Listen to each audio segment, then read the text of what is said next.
आमर आर्जापल्ली एवं पोडमपेटा पाखापाखि विगत दिन है आम कोस्टल इरोशन प्रभाव आम अधिक देखा पाचे। सो से जगार गत दिन एससी इरिगेशन एवं तांकर टीम टेक्निकल एनालिसिस करिसंती एवं तांकु एक्सपर्ट एडवाइस नहीं कि गोटे डीपीआर बनावा निष्पत्ति नियायछि। आगु एनआईओटी चेन्नई तरफ आर्जापल्ली एवं रामायपाटना पाखरे जो कोस्टल इरोशन उपरे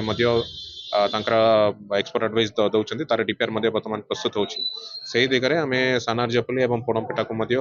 नेबापई निष्पत्ति एटा सुनिश्चित एटा जे आम देखुचु दीर्घ दिन जो रामायपाटना समुद्र लीन हो गलानी 2 नंबर रे पोडमपेटा संपूर्ण भाव लीन हो गलानी कि आज की प्रभावित होती पूरा आर्जापल्ली पंचायत जो अनेक समय धरी जिला प्रशासन सरकार दृष्टि आकर्षण कलु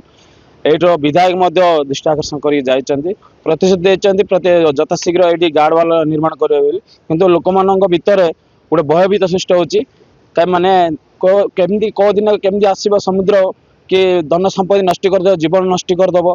ए बाबद दिन राति पूरा टेंशन रोच आर्जापल्ली लोक मैंने